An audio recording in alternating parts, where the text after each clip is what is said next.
Here is one of a series of talks by spiritual leader Lola McDowell Lee, spanning 2 decades from the early 70s through the 90s. Lola was a Zen Roshi, whose Rinzai lineage included Dr. Henry Platov and renowned Zen master Shigetsu Sasaki. Lola was a religious scholar as well as an ordained Christian minister. While the talks are focused mainly on Zen and Buddhism, Lola drew on many spiritual traditions, including those of Jesus, Plato, Lao Tzu, the Hindu Vedas, Meister Eckhart, and Gurdjieff. Anyway, I'm going to read to you. Thou Trinity, beyond being, direct us to the heights of mystical revelation, sublime beyond all thought and light, wherein the simple, absolute, and immutable mysteries of divine truth are hidden in the translucent darkness of that silence which revealeth in secret. For this darkness, though of deepest obscurity, is yet radiantly clear, and though beyond touch and sight, it overfills our unseeing minds with splendors of transcendent beauty.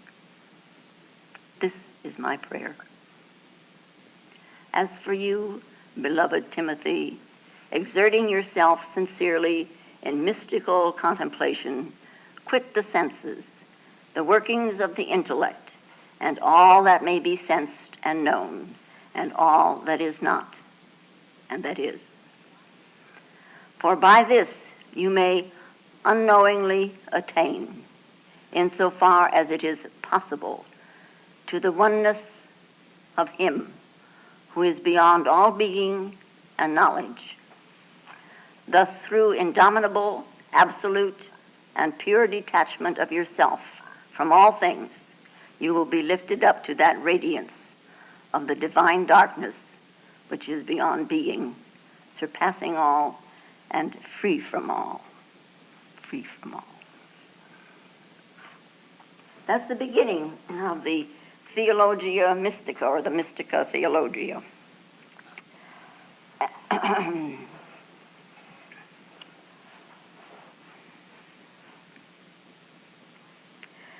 You know, from the moment we're born, we may not be conscious as such. You know, we're conscious, but we don't know how to think. So, but in watching the baby, you know, she was, let's see, was it last? No, it was Friday night.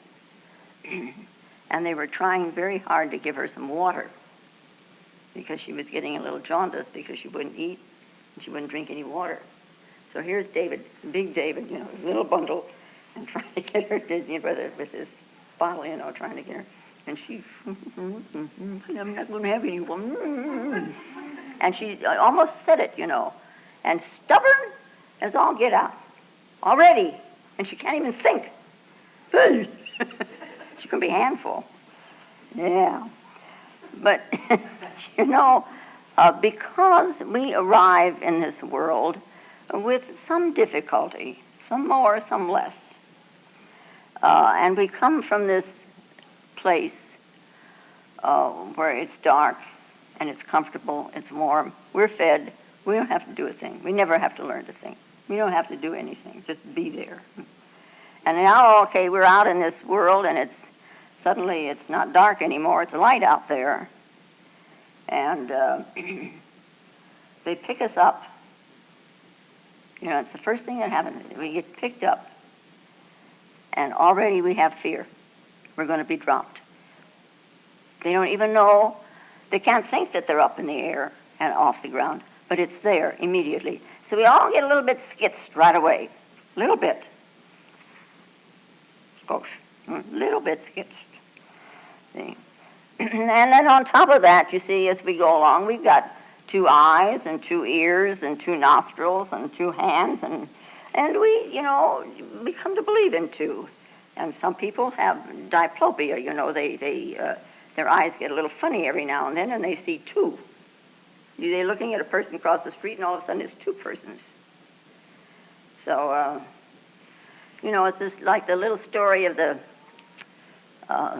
man who was entertaining his friend, and he hadn't seen him in a long, long time. And he had a son who saw double. And so he sent the son down, though. He said, there's a bottle of wine in the basement, in the wine cellar. And it's very, very special, and I've been saving it for just this occasion because I haven't seen him for so long. And the son goes down to get the wine, and he comes back up and he says, but Father, there are 2 bottles of wine. What'll I do with the other one? Break it.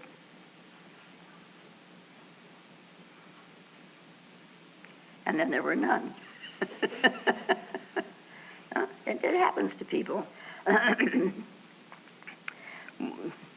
The thing is that what we know is sort of based on this, and we believe in this two-ness. We're caught in it, and we cling to this two-ness. It's our duality, we call it, not two-ness. Yeah. Anyway, and then because of our education, and the religious education is included in this, and what we know of science, we believe in 2 worlds. We have a world of matter and a world of spirit.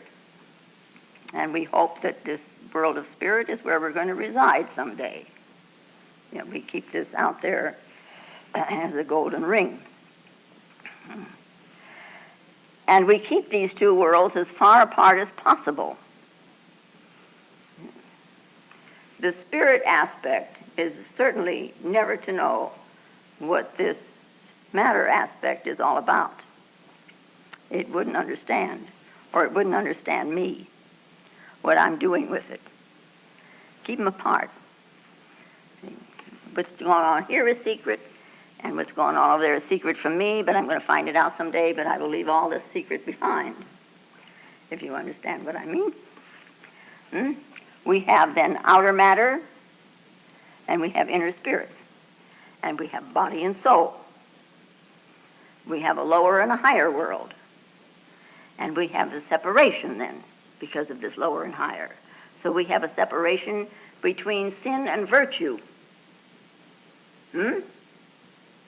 We don't think that they're dependent on each other, which they are.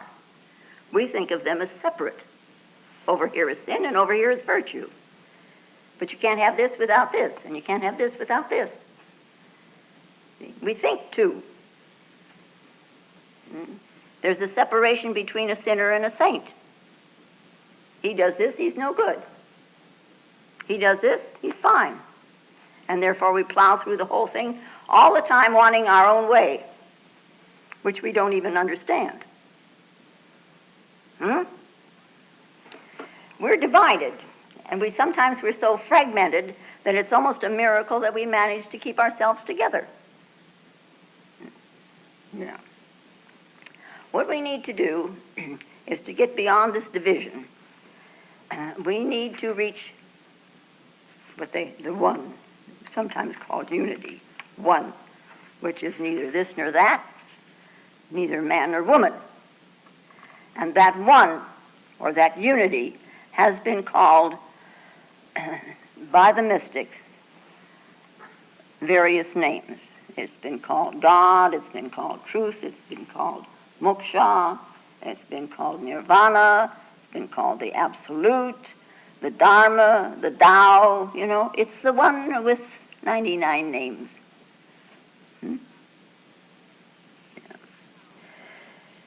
Now, having taken apart the word God last week, I did, didn't I? Yeah. Maybe now we can use it without an image. Can you? If someone says the word God, what pops in your mind? We have this little box and things pop out of it in here.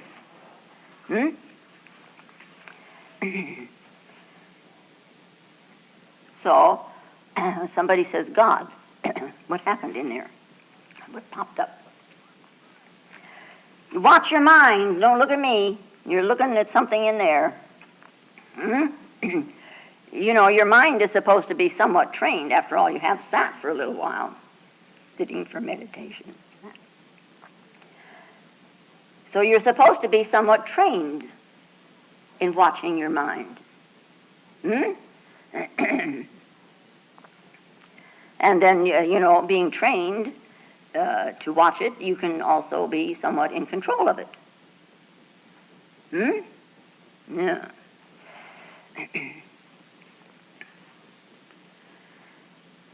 There is that which we in the Western world call God. But that word, God, is not God.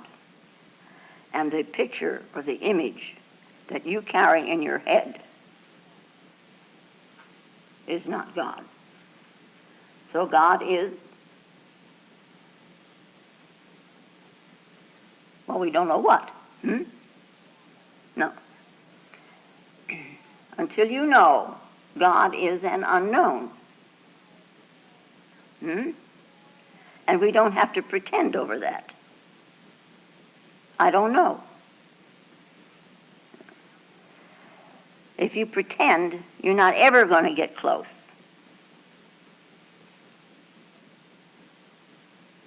Pretending's no good. So let's drop all these pretenses and simply look into ourselves with eyes that are clear of images and a mind that is free of concepts. You just look. Someday you will be very much amazed with this looking, this observation. You know, I hammer at it and hammer at it and hammer at it. And I don't know what happens as soon as you walk out that door, you forget all about it. If you want to find God, or whatever you call it, train your mind to observe, to look, because your mind looks.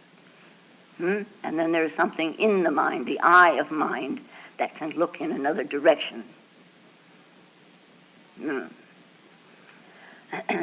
Now, Dionysius is thought to be the originator of this Mystica Theologica, the mystical theology. Mystical theology, Theologia Mystica. And there have been mystics east and west. East we had the Bodhidharma, Linchi or Rinzai, Yongxia, Hakuin, Weinen, and so on and so on and so on. Lao Tzu, there are lots of them. In the West we find like Jacob Böhme, Meister Eckhart, St. Francis, St. John of the Cross, and his teacher, Mother Teresa of Avila. And I think we could include in that maybe St. Paul. St. John? Okay. Now there is mention of a Dionysius in the New Testament. He was a bishop in Athens in the 1st century. He was converted to Christianity by St. Paul. So St. Paul, in a way, we could say, was his teacher. Now, in that 1st century, Christianity wasn't very well established. The first 20 years, you know, the Christians spent underground. They lived in the catacombs there in Rome, and it's amazing. And there's still some skeletons there. Anyway, it was a very dangerous and perilous time if you believed in what Jesus said, and that he was resurrected after he was crucified. It was, you know, Christianity was one little sect amongst all these other religions running around there. The main competition and the strongest religion at that time was the religion of Zoroaster. And this little band of Christians went to the Emperor Constance and made a deal with him. If he would become a Christian, they would gather up all their menfolk and they would go to battle in this particular battle that he was losing, that he wanted very much to win. So all the Christians rounded up their friends and they went to battle for Emperor Constance, and they won for him. And so the Christian church became legal.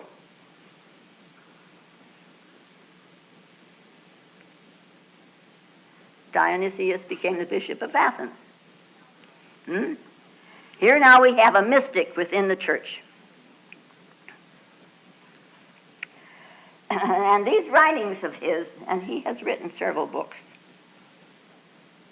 Some of them are very difficult to understand. This one I like. They were not published until the 6th century. And at that time, at the 6th century, there was another man by the name of Dionysius. And he was a Gnostic. He was a mystic. And some people think that he wrote this and not this Dionysius back there in Athens in the 1st century, but this is the 6th century Dionysius. And I think many more people believe it was the latter Dionysius that wrote this rather than the first one, or the latter, because there were lots of them in between. It was a very popular name. It was the name of one of the gods. So there's a lot of them. But anyway, by the 6th century, which was, a couple of centuries after the Council of Nicaea, and it was the Council of Nicaea that decided the fate of the direction of the church. They had something like 50 years of argument, and there were something like 350 bishops and cardinals and priests there arguing. Should they accept a form of mysticism, that is, the Gnostics of that day? Should they accept that in the church? What do we do about the doctrines of the church? Should we go the way of dogma rather than go the way of the mystic? And they decided the dogma way would be the way to go. This then would be their doctrine. Because, yes, this we can understand. See, we will have the creeds, and we will have the rules, and we will have the regulations, and all this Gnostic stuff, we just don't understand it. So what are we going to do with it? Except at the same time, they had to have it because they didn't have any structure as such. So they used both Plato and Aristotle for structure. And all the Gnostics became heretics. They were the mystics, and that word was a bad word. Interesting, We should be sitting here as Zoroastrians. Except for this deal that they made. You see, everything we know about ourselves is by chance. Now, when you're thinking about religion, remember there's two ways to respond to it, to religion as such. We can respond, let us say, to Christianity as a religion about Jesus. And this primarily is what people do, because people will call me on the telephone and ask me, what is this Zen that we've got, and I'll say, well, blah, blah, blah, blah, blah. And they'll say, well, if this is Christian Zen or Western Zen, and it's Zen, which is usually Buddhism, but it doesn't have to be Buddhism. It doesn't. Because it's a backdrop there now of Buddhism doesn't mean, this. But so we can have Christian Zen, and there is Christian Zen in Japan. There's Father Dumoulin, Loyola Dumoulin, and he is from Switzerland. And then there's another one from Scotland, and then there is Father LaSalle. Now, Father LaSalle and Father Dumoulin, when they come to, like, Europe, their people come together, in these cities, 2,000 at a time. Tremendous. And both of them are, those two are Catholics. Father Johnson is an Episcopalian. But they all three have zendos, where people come to sit. And they teach a Christian Zen. There is this monk in Frankfurt. He's spent time in Japan, and they made him a Roshi over there. And the community of monks in Frankfurt built him a zendo so he could train the other priests and the nuns and the lay people. And they're all doing meditation. Christian Zen. It's Zen. I mean, they're after the same thing. That thing which you're supposed to keep in mind.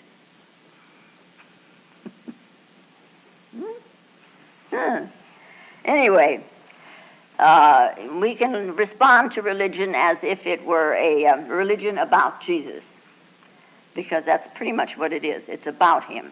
And people will say to me, oh, that's where my point anyway. What do you do about Jesus? If you're going to do Christian Zen, what do you do with Jesus? After all, he's a whole central figure of Christianity. And I say, well, he fits in very nicely. Why not? Huh? He does.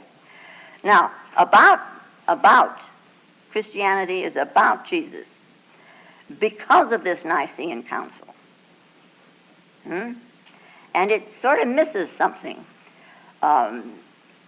except maybe in some of the monasteries and in some of the upper echelon of the cardinals who know pretty much what's going on. But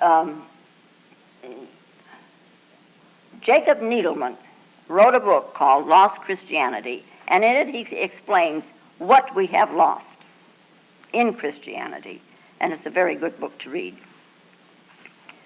Anyway, this religion, this stream, river of religion, it moves from its source. There's the source, and then it moves out.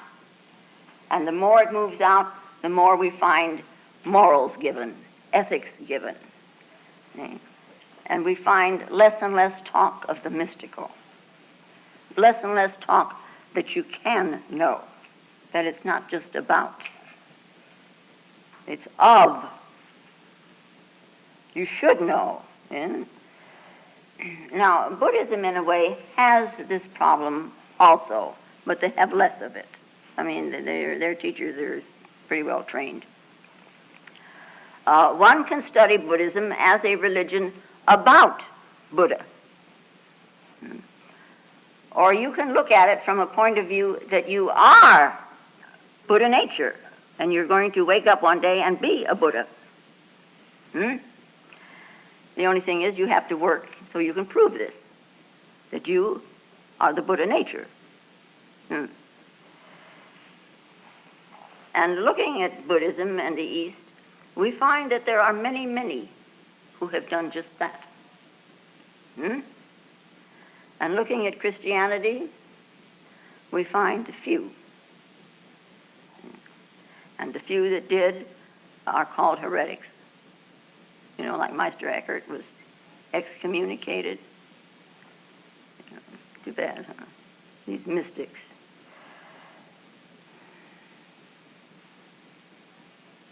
But, Jesus, when he spoke to his disciples, he spoke differently than he did to the multitudes. He gave them more because, you see, they were closer to him, so they were closer to this source. And the multitudes, maybe hearing him once or twice and not understanding, or at least certainly understanding less because of lack of training. I think we don't realize, after we've been in something like this for, say, 10 years, how you have been conditioned to always look and to keep this one thing in mind. That when you begin to talk to other people about religion, you're kind of wondering what they're talking about. Anyway, so this Dionysius, he gave to his disciples more than he gave to his parishioners, generally. So this is a letter to one of his disciples, Timothy.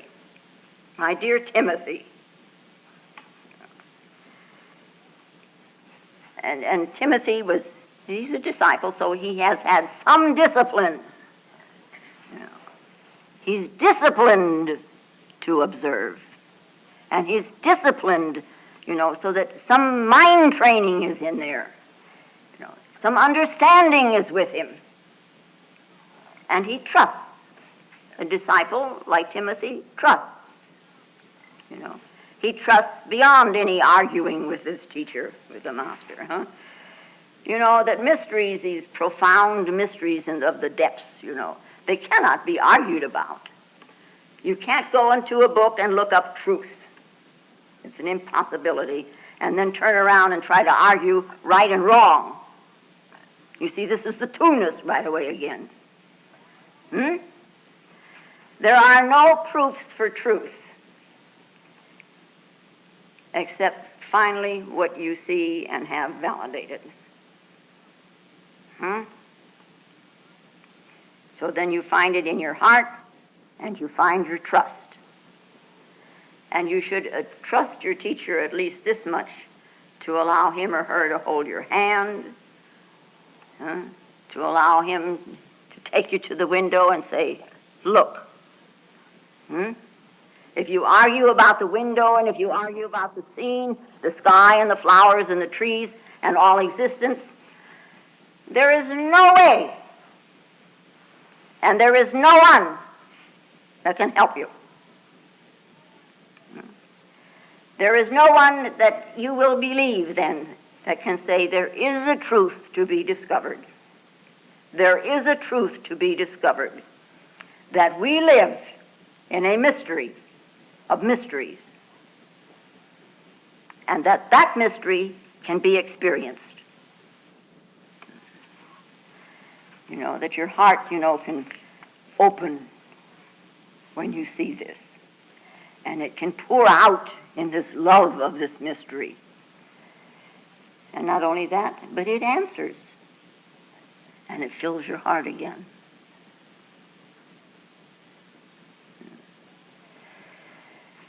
There are no proofs of God.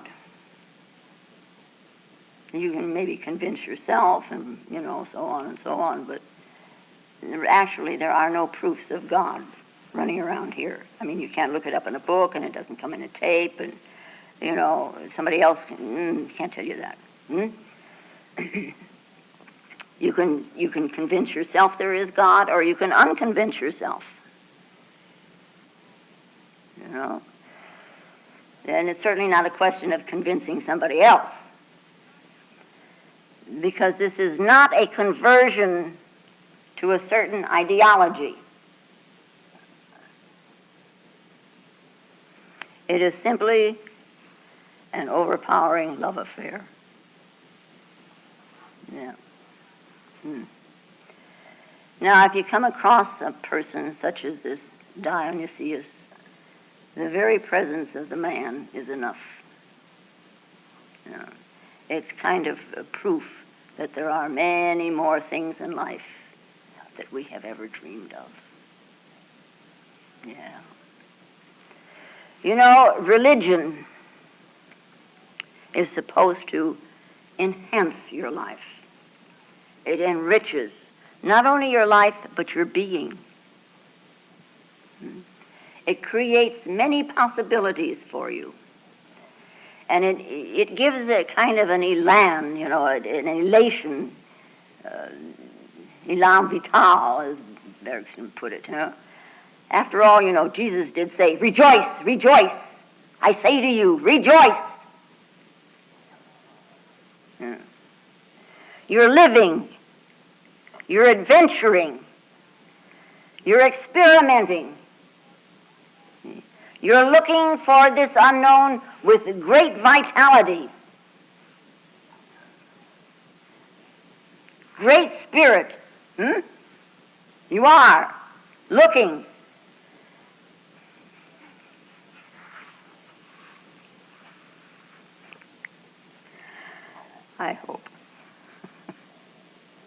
And of course, you're looking with hope. We're not supposed to feel guilty and glum and frustrated in religion. And we're not supposed to be long-faced with righteousness. That's nothing but rigidity. A religious experience, a mystical experience, is an insightful event. It is an insight, an event of insight by which something can be felt, can be known, but usually we can't describe it. There comes about a kind of a speechlessness. And we don't have words much in the English language for the experiences. Sanskrit is a technical language which was developed for explanation. But you see, so many of these words can't be translated. I mean, if I say dharma, well, right away, oh yeah, we know what that means. That's the law, that's the duty, and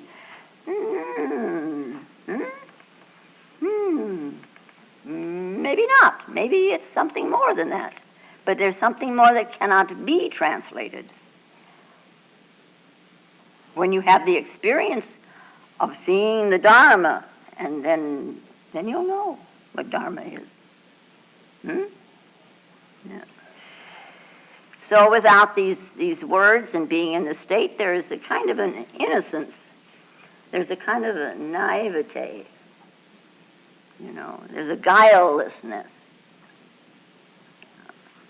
A kind of an ignorance. We look outside and there's the products of Mother Nature. Well, together with God, of course, but look at her. All the wonders that she has produced, including yourself. That you can open your mouth, and that you can open your eyes and see, and that you can hear, and you can pick up your feet and walk, and you can use your hands to pick up things. These are miracles. Mother Nature, in all the wonders that she has produced, all without words. She works in a kind of an unconsciousness. And that unconsciousness is not used as the psychotherapists use it. Psychotherapist unconscious is a kind of a coma, or something out of which unconscious in a religious sense is different. It is an innocent ignorance.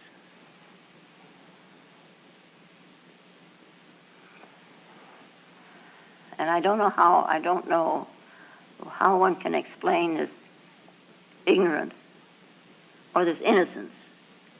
I don't know how to explain that. All you have to do is to become it, and you will know it. I cannot tell you what it's like. But in that innocence and in that ignorance, we live and move and have our being.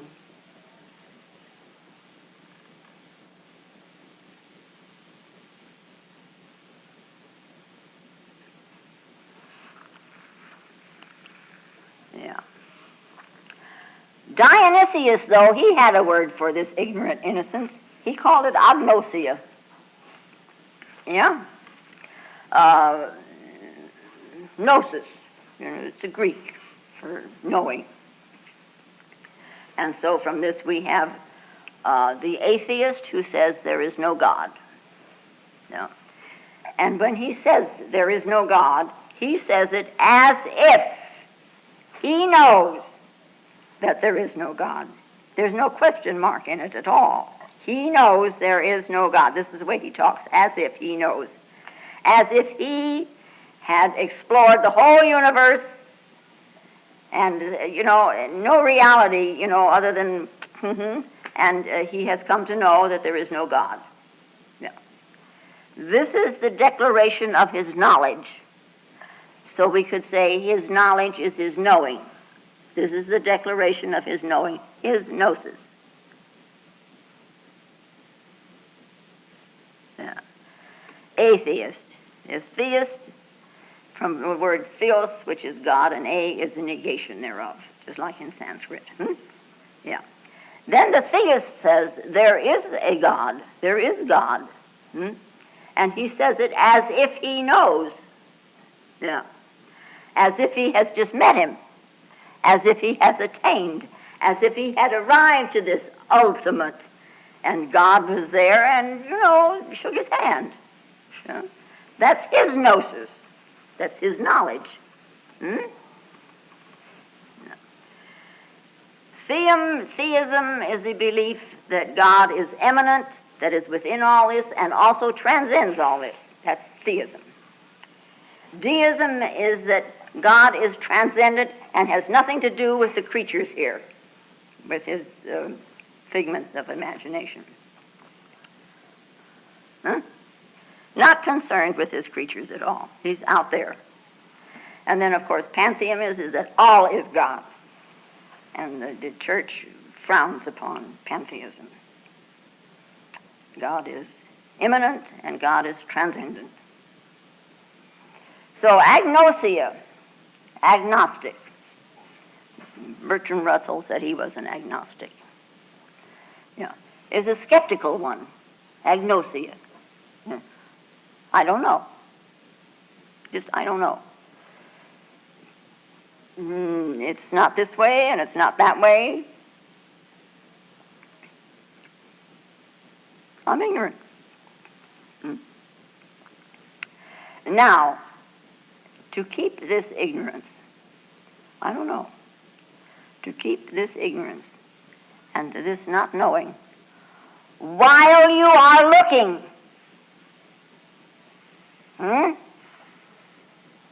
you're not saying, well, I don't know and I'm not supposed to know.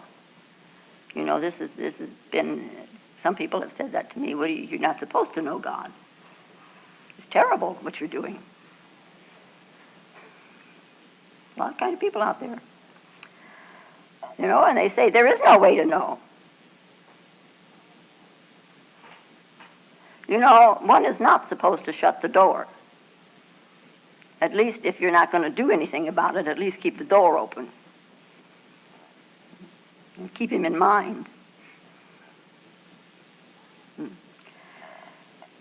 Dionysius says that one can know God when one comes to the moment, that moment, where you know nothing. It's a state of not knowing. And that opens the door, the not knowing. And here we sit with our cotton picking, all these things that we know. Ho, ho, ho.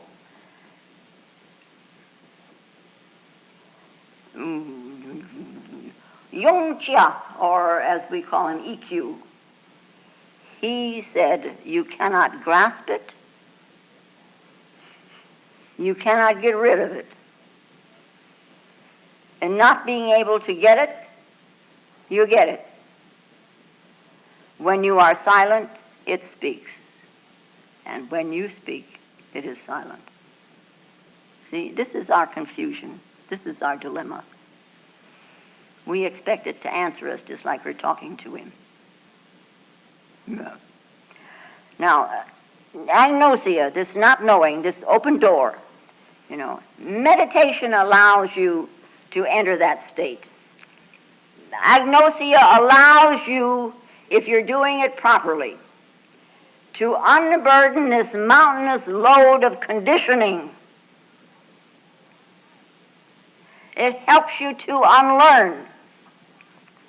Most of us have learned certain ways of looking at things. We had religion in Sunday school, and or the church or the temple, and young enough so that, there's something was burned into the psyche, so to speak, about religion. Now, how to deal with this? This is this child still believing in whatever you were taught. Huh? What was I taught? Oh, I remember. See? I can remember walking in the snow with my father. on Christmas Eve. You've heard this all before. We'd been to church. It was Christmas Eve, and it was for the children. They had a big tree, so my father took me. And we're walking home in the snow, and I have this nice bag of, he's got one hand, and I got a bag of candy in the other, you know. And he said, "Did you enjoy that?" And I thought, well, yeah, I think I enjoyed that. Yes, I enjoyed it. And he says, "And you like the candy?" "Yeah, I like the candy." Enjoy it.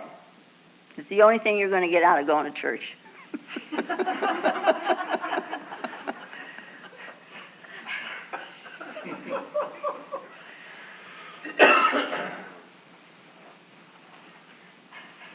It set the pattern for me, I guess. I don't know. Henry's looked at me and he says, when I told him about it, he says, "A little young, don't you think? We got to have something in there. A little young." But anyway, we learn about religion in Sunday school when we're little.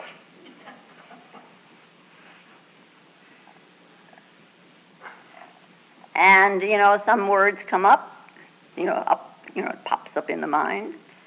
And, and we see this image. How to deal with it. How to deal with this child that lives in us. You know, people get angry, and they don't realize there's this little kid sitting in here having a tantrum. Yeah. Well, so you sit. Maybe you have some therapy. You get rid of it. You know how to deal with this kid. Or at least you read some good books on how to deal with this kid. It's in here. 4 years old, 5 years old. And for all the rest of it, you can sit and ignore it, and it will straighten itself out, because these are all these little fragments, these little jigs of the jigsaw puzzle that are never, ever going to come together. Never. You know, and there's something else I think we should say to this little kid inside. We may have learned this when we were 5, but that doesn't mean it's true. And this is something we never say to this kid. It may not be true. Let's find out. And you shut up until I do. Yeah. So you sit for meditation, and it places you. Meditation. Now, the sitting for is a practice, of course. But the meditation itself, it places you in a vast silence. You're no longer clinging to any belief. And you're no longer in any doubt. There's no room for any of that. It's just this vast silence. And this is what Dionysius called agnosia. It is through this I don't know, this agnosia comes to know. A very strange state of affairs, I think. This ultimate paradox. By not knowing, one comes to know, and by knowing, one misses. Yeah. It's a very strange moment, you know, and one arrives at this, and it's described by this Dionysius with this tremendous beauty. He calls it the translucent darkness. The darkness which is pure light.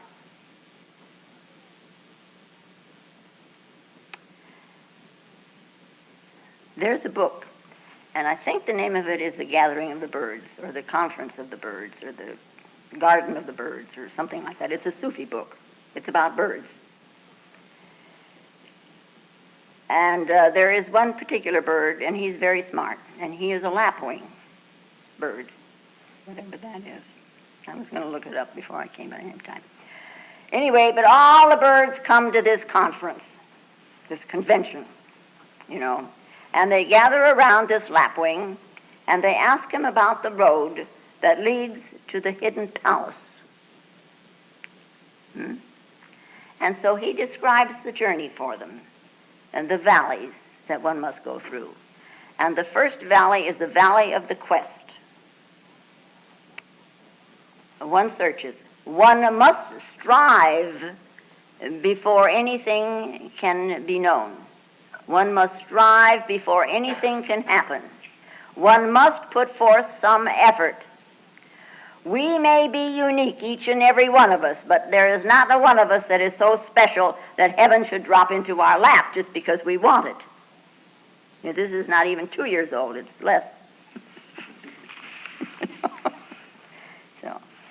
And it is in this valley of the quest, and some people are in it a long, long time, the valley of the quest, where the traveler, the seeker, the searcher, must strip himself of earthly things and become poor in spirit.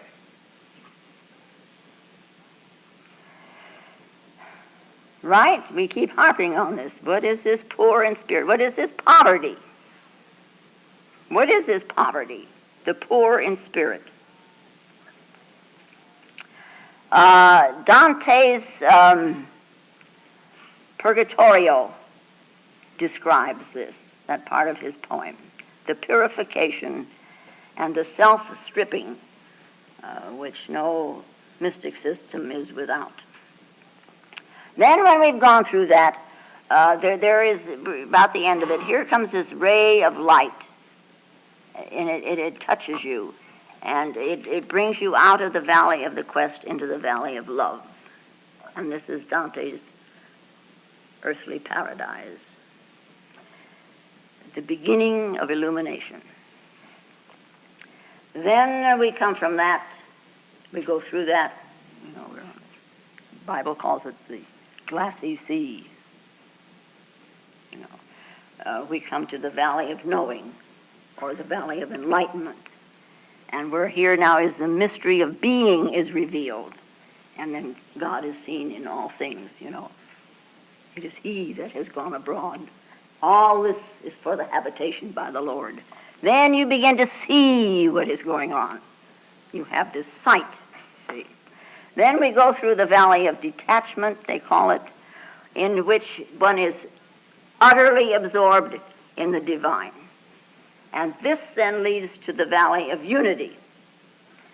See, and here now the Godhead, beyond God, the Godhead is the focus of meditation. You keep this in mind, the focus of meditation. And this leads to the valley of amazement. See, where this vision seems to be taken away altogether. And he is plunged into this darkness and this tremendous bewilderment.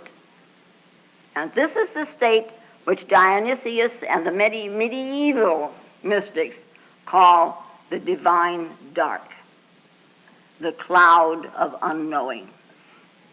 It is dark from its excessive brightness. It is so bright you cannot see, so it's dark. And the last valley, of course, is the annihilation of the self. Okay, many Sufi systems. Many systems, many descriptions, and if they're valid, they're all pointing to that one thing that must be kept in mind. Your focus. You're observing. Now, this Bishop of Athens, he writes, and we're assuming now that he wrote this instead of the Dionysius that lived in the 6th century, okay?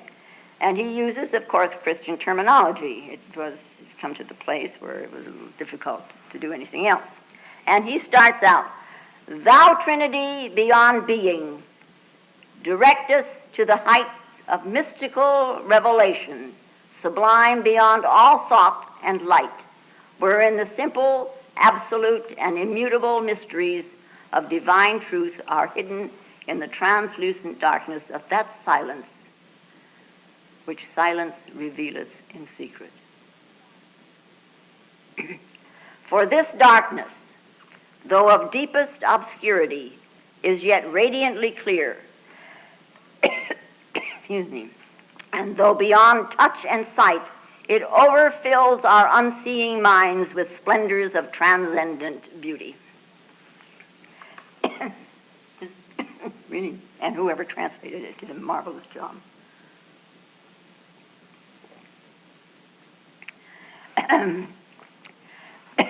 Now, in Buddhism, there's a Trinity also. It's called the Tripitaka, or the three baskets. Also, we have the three bodies of Buddha, the Dharmakaya, the Nirmanakaya, and the Sambhogakaya. The body of the Dharma, the body of the Nirmanakaya, which is the becoming body, and the Sambhogakaya, which is the body of bliss. Dharma is the body of law, or truth. Now, in Hinduism, we find Brahma, Vishnu, and Shiva. We may not have the rest of this. And they are called the three faces of God. Also, they're called Atma, Buddhi, Manas.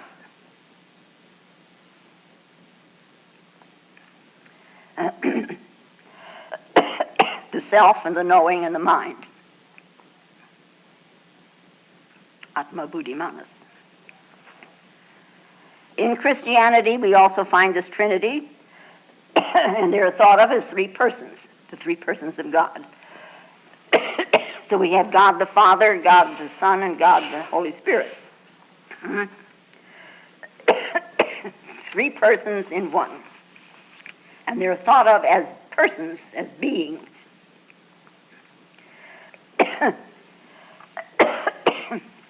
Now this is the Trinity of God. Now comes this man, and he says, "Thou Trinity, beyond being, direct us to the height of mystical revelation." The Upanishads begin very similar to this. Each section, the Kina, the Katha, and Isha Upanishad, and all the rest of them, they start out with something like this: direct us, lead us, guide us from darkness to light. We are in darkness, O Lord. Lead us, guide us, direct us, so that we can move into the world of light. Guide us, lead us, direct us from the world of untruth to the world of truth. We are living in death. We are surrounded by death. O Lord, lead us from death to deathlessness, from time to timelessness.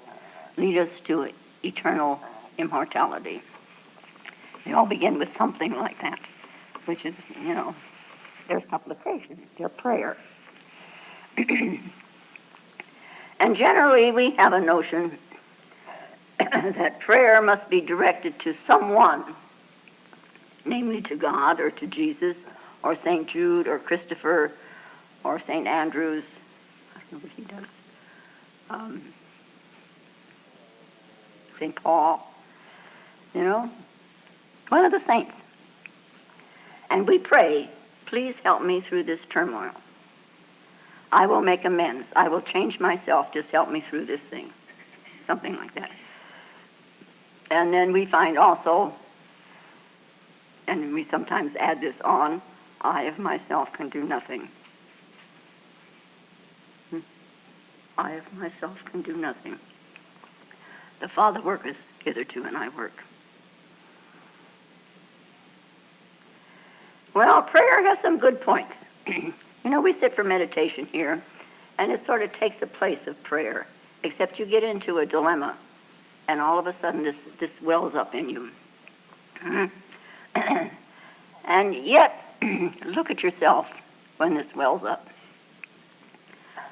When you pray, or if you're pleading for something, plead honestly. Plead without deception. See? And if you can do this, you will see something about yourself. You might even see how you deceive yourself.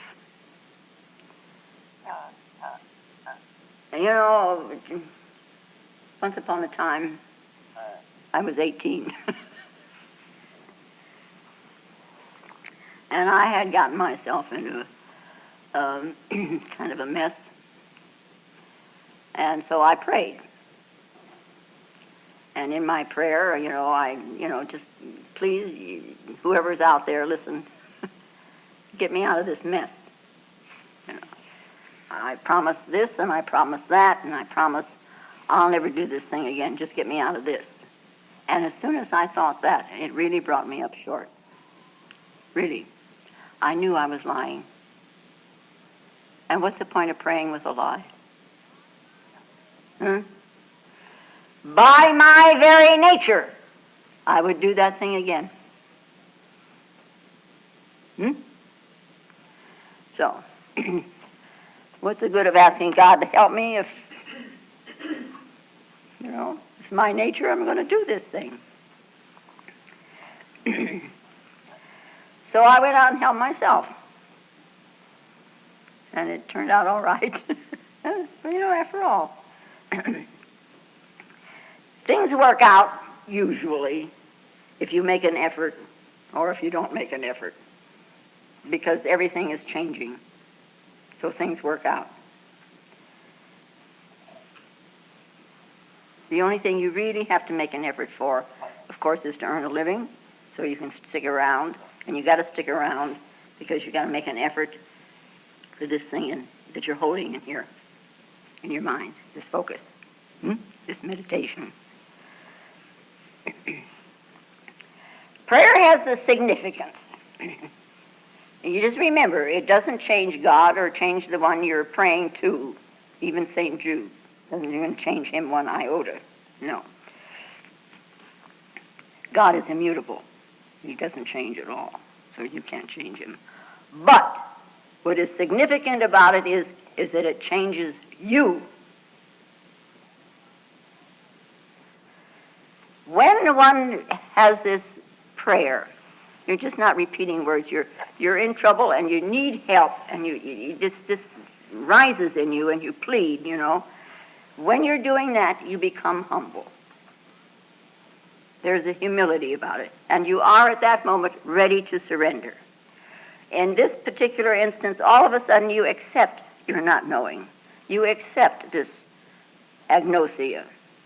See? And in this you have the capacity to bow down, and you lose a little bit of your egoistic arrogance and stiffness. See? Prayer in this manner, with no words, it's just this feeling. It is this letting go. And in that let go, in that rising, you just automatically move in the right direction. You have not demanded anything. It has been no demand on your part. You cannot demand and let go. No. And you don't talk about it, your problem. It's just this, there's no, you don't need any words for that.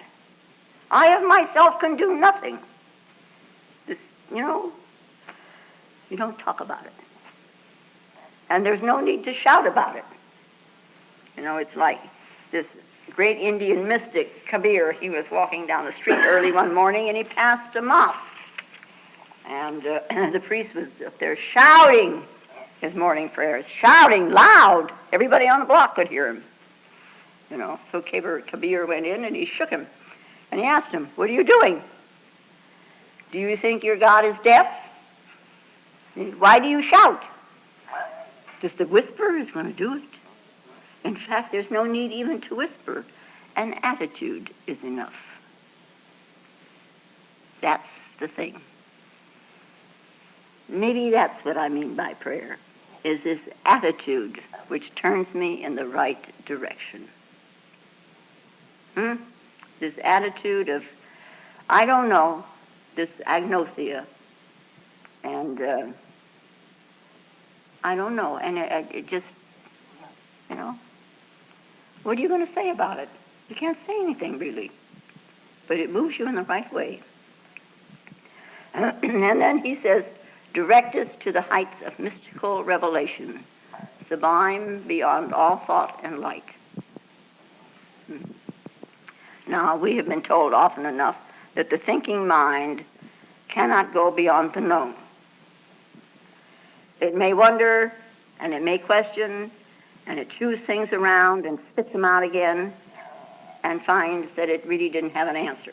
It's only got more questions. If you find Lola's talks valuable, more will be posted in weeks to come.